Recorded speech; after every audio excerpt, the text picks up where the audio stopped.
Hello नमस्कार शुभ सकाळ मंडळी, कसे आहात? मजेत ना? मी पण मस्त आहे. घेऊन आली आहे तुमच्यासाठी ठरलं तर मगचा 4 एप्रिलच्या एपिसोडचा रिव्ह्यू. आज महिपत जाम खुश आहे कारण त्याला दामिनी मॅमची साथ मिळाली आहे. आता त्याच्या मुलीच्या बाजूने केस लढणारा एक खमका वकील म्हणजे वकिलीन बाई आता महिपतच्या बाजूने असणार आहे. त्यामुळे महिपत आनंदाने नाचतोय आणि त्याला येणारं एकमेव गाणं ते म्हणजे आनंदी आनंदकडे जिकडे तिकडे. तो म्हणतोय दाहीकडे. तो नाचत असतो मस्तपैकी आनंदी आनंदकडे जिकडे तिकडे दाहीकडे.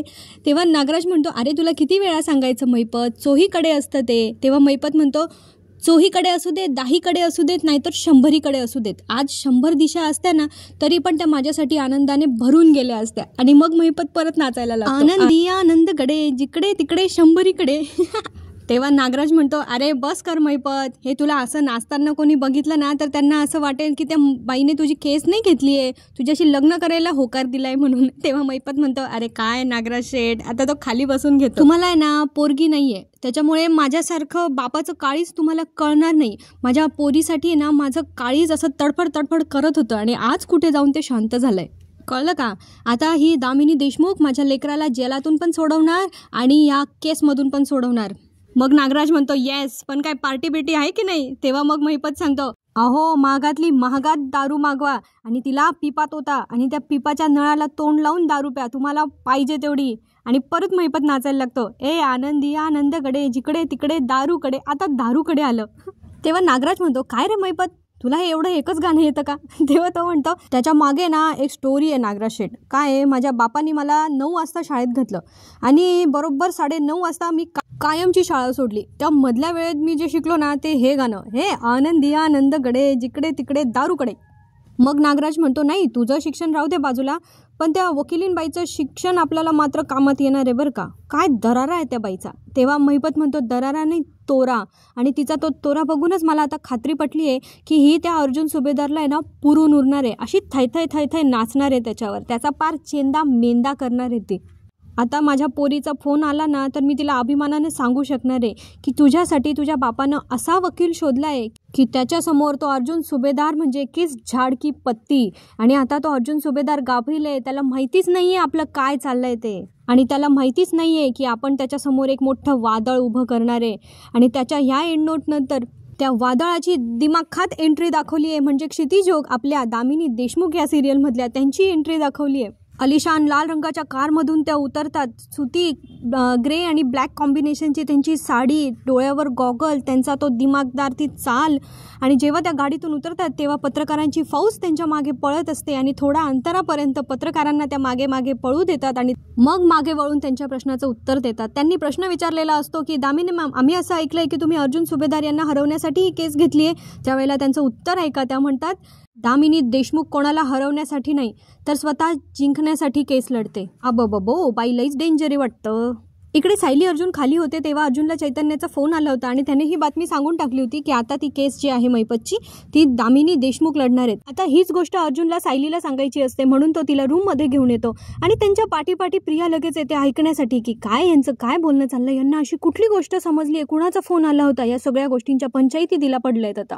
आणि म्हणून प्रिया आता त्यांच्या बेडरूमला कान लावून ऐकण्याचा प्रयत्न करत असते आणि ही गोष्ट सायलीच्या लक्षात येते. अर्जुन तिला पहिले बोलायला जाणारच असतो, तुम्हाला माहितीये का आता कोणाचा फोन आला होता आणि काय झालं, पण सायली त्याला थांबवते आणि हळूच त्याला सांगत असते, आपण दोघं खाली असताना प्रियाचं लक्ष आपल्याकडे होतं ना, म्हणजे आता नक्कीच ती आपल्या मागे येऊन दाराला कान लावून उभी असेल. आणि तिकडे प्रिया विचार करत असते, हे दोघं काय एकमेकांच्या कानात बोलताय का, काही ऐकू काय येत नाहीये.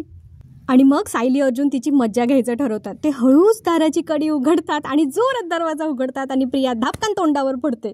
पण प्रियाला तोंडावर पडण्याची आता इतकी सवय झाली आहे ना की तिला अजिबात त्याचं काही वाटत नाही. ती मस्तपैकी ॲटिट्यूडमध्ये उठते जसं काही झालंच नाही. तेव्हा सायली तिला म्हणते की मनात पाप असलं ना की असंच लोटांगण घालावं लागतं. तेव्हा प्रिया म्हणते, पाप? कसलं पाप? तर सायली म्हणते, अगं आमच्या दाराला कान लावून उभी होतीस, आमचं चोरून ऐकत होतीस, याने काही पुण्य कमवणार होतीस का? तेव्हा प्रिया म्हणते, मी का तुमच्या दाराबाहेरून चोरून ऐकू, मी ते आईबाबांच्या खोलीत जात होती. तेव्हा अर्जुन म्हणतो, पण आईबाबांची खोली तर तिकडे आहे ना, मग तू इकडे कशी? आणि त्या खोलीकडे जाताना बाय द वे आमची रूम तशी ऑन द वे पण लागत नाही. ओ अच्छा मिसेस सायली, माझ्या लक्षात आलं, तो स्पिन बॉल कसा तो टप्पा खाऊन कुठेही जाऊन पडतो तसा कदाचित ती तन्वी ना टप्पा खाऊन इथे तुमच्या पायाशी येऊन पडली असेल. काय उदाहरण दिलंय अर्जुनने, टप्पा. खरंच ती तशीच आहे. तेव्हा सायली म्हणते नाही हो, नवीन आहे ना ती या घरात, गेली 2 वर्षच तर येते ती या घरात फक्त, आणि जेमतेम 50 ते 60 वेळा ती सगळ्यांच्या खोलीत गेली असेल, त्यामुळे तिला माहिती नाहीये की कोणाची खोली कुठे. अर्जुन म्हणतो राईट, आणि आता नीचपणा करायचा असेल ना तर कारणं तरी नवीन शोध.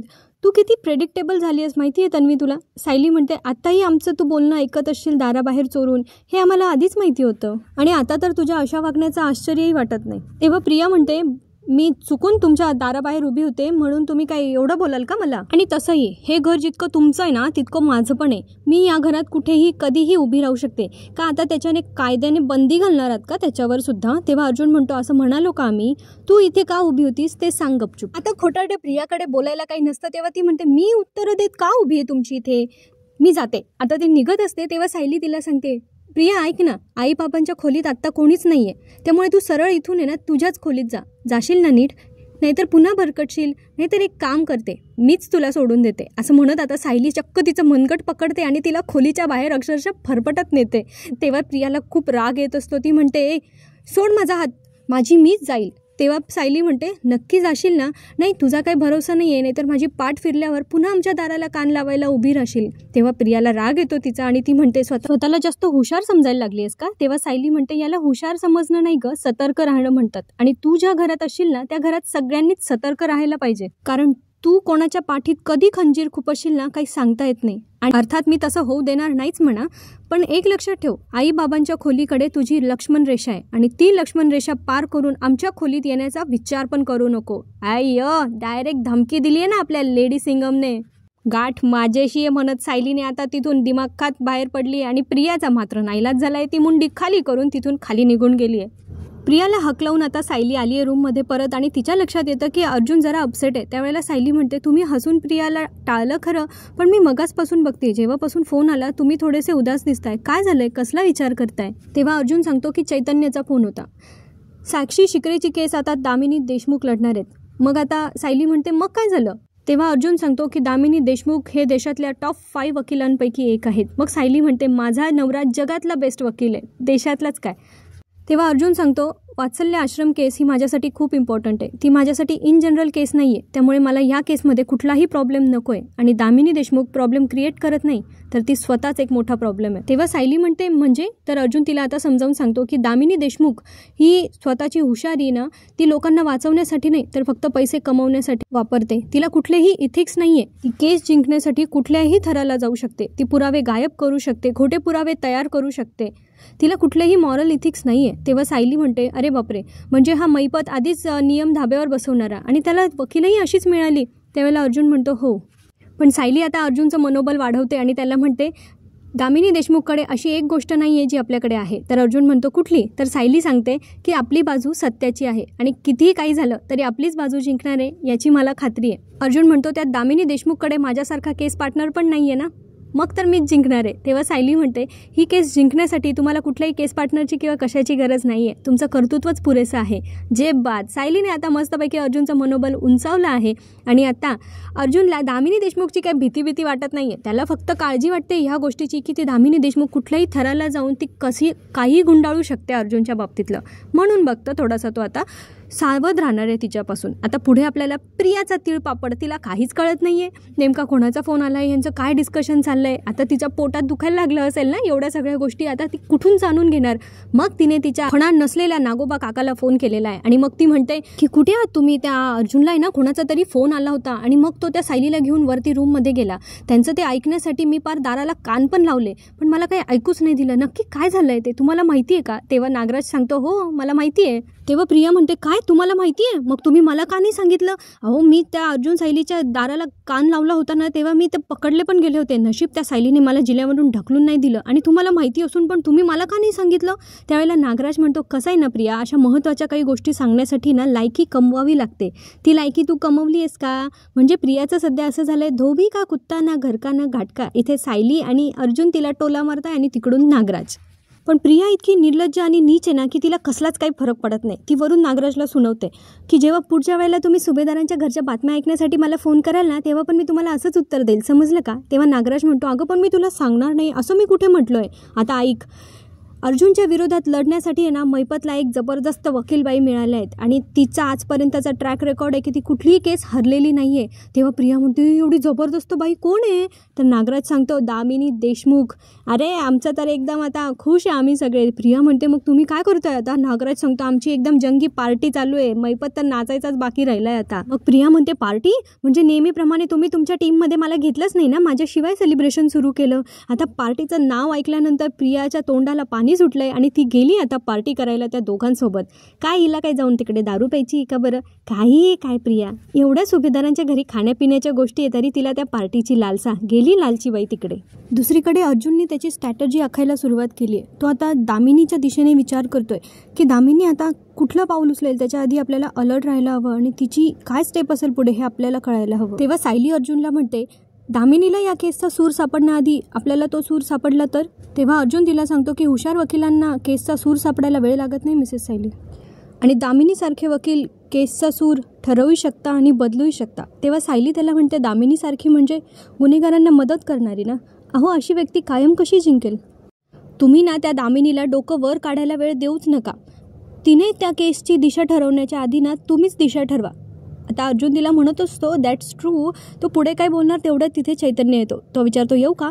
अर्जुन त्याला बोलवतो. आता त्यांचं त्या दामिनीबद्दलच बोलणं चाललेलं असतं. अर्जुन त्याला सांगत असतो चैतन्यला की तिचा बायोडेटा काढ. तर तो आता सगळा बायोडेटा घेऊन ऑलरेडी चैतन्य हजर झालेला आहे. आता दामिनी देशमुखची सगळी बायोग्राफी घेऊन चैतन्य अर्जुन समोर हजर झालाय. त्याने एक फाईल अर्जुनच्या हातात दिली आहे.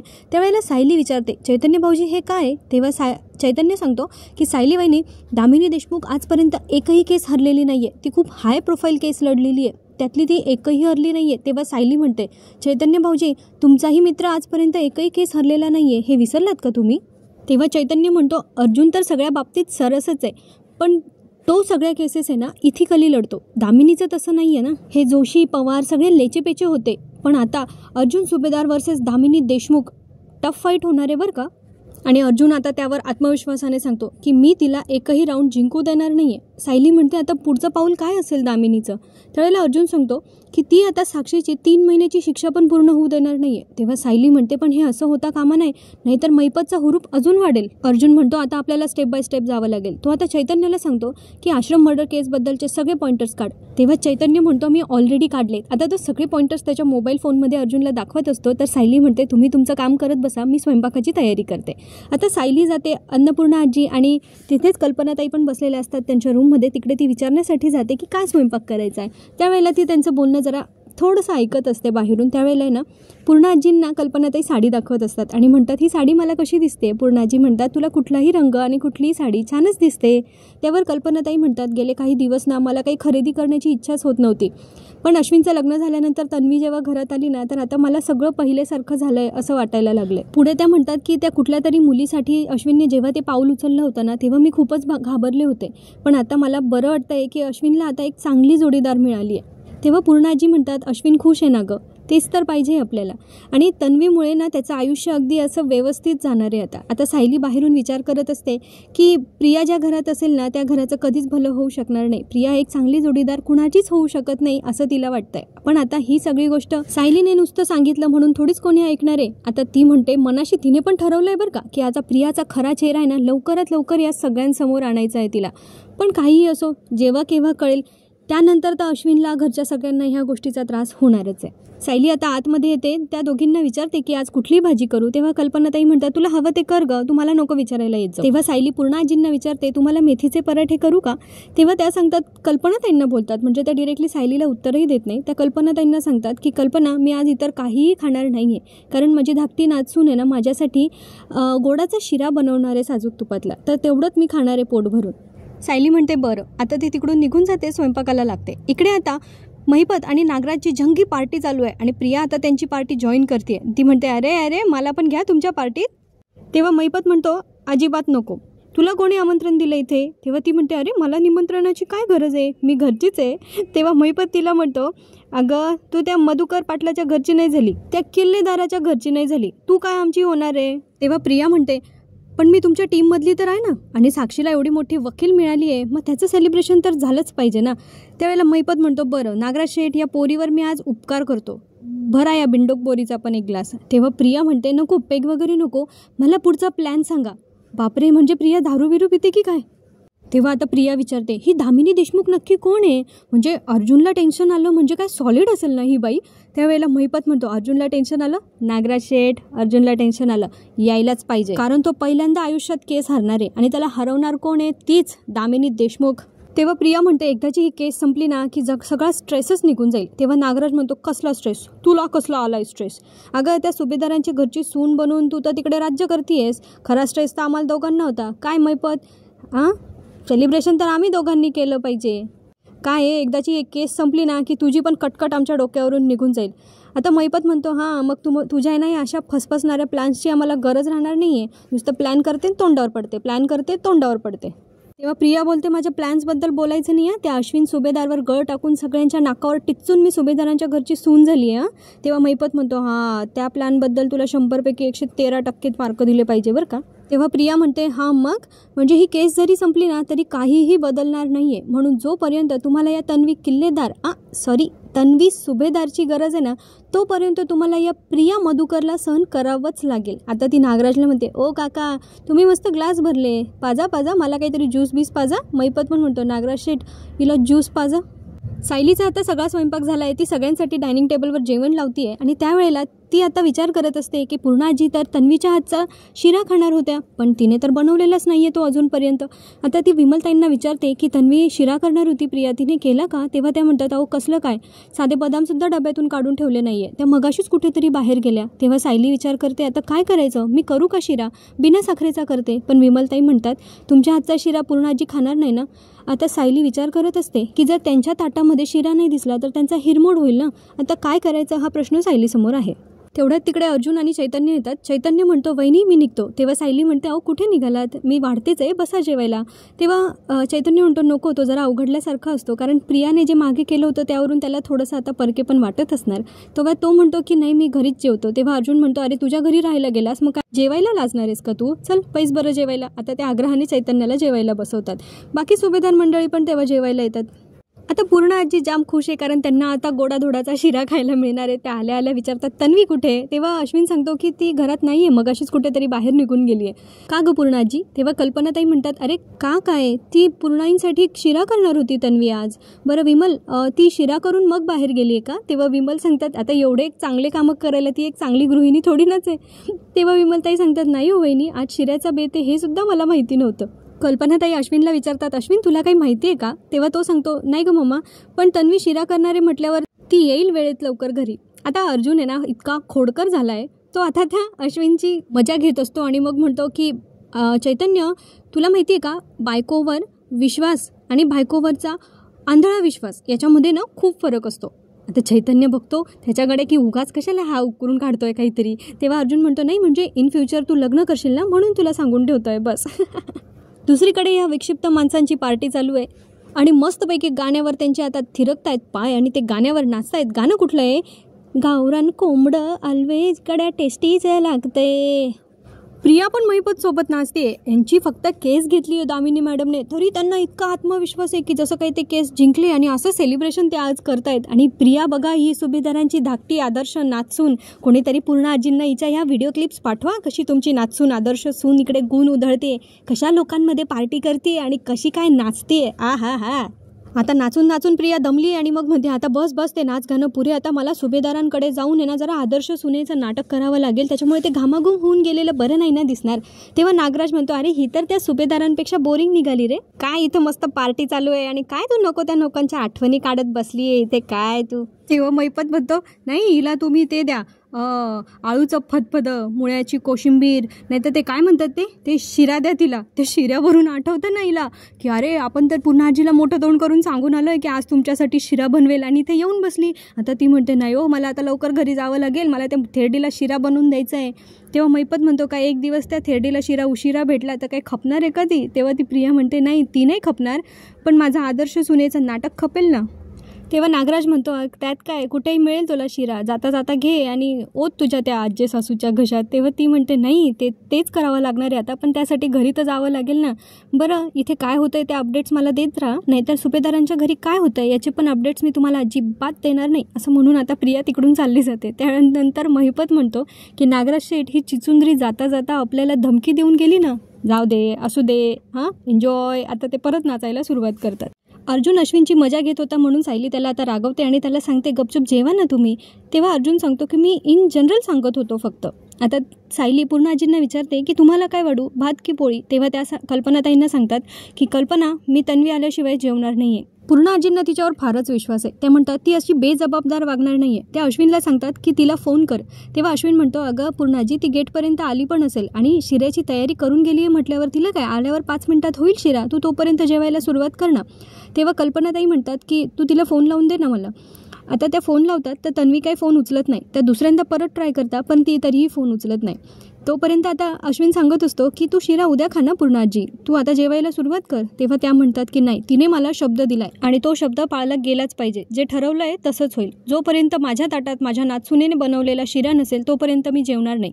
आणि आता त्या ताटावरून उठून जातात आणि सांगतात की जेव्हा तन्वी येईल ती शिरा बनवेल तेव्हा मला बोलवा. आता इथेच आजचा एपिसोड संपतो. पुढच्या एपिसोडमध्ये त्यांनी आपल्याला दाखवलं आहे की कल्पनाताई पूर्ण आजींना सांगत असतात की पूर्णाई जेवून घ्या ना, तुम्हाला गोळ्या पण घ्यायच्या आहेत. तेव्हा पूर्ण आजी म्हणतात की नाही जोपर्यंत तन्वीने बनवलेला शिरा माझ्या ताटात नसेल तोपर्यंत मी जेवणार नाही.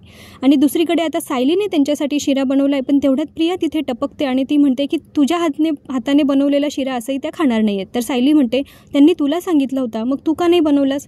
तेव्हा आता ती सायलीकडून ते ताट घेत असते आणि ती आता जाणार आहे तो शिरा घेऊन पूर्ण आजींकडे. काय होईल पुढच्या भागात, सायली घेऊन जाईल का पूर्ण आजींकडे शिरा, पूर्ण आजी खातील का सायलीच्या हातचा शिरा, हे बघणं फारच मनोरंजक ठरणार आहे. त्यासाठी भेटूया पुढच्या भागात. तोपर्यंत व्हिडिओ आवडला असेल तर लाईक शेअर करा, चॅनलला सबस्क्राईब करा आणि खुश रहा, आनंदी रहा, आपली आणि आपल्या प्रियजनांची काळजी घेत रहा. भेटूया पुढच्या भागात. आयुष्य खूप सुंदर आहे, मस्तपैकी जगत रहा. धन्यवाद, पुन्हा भेटूया.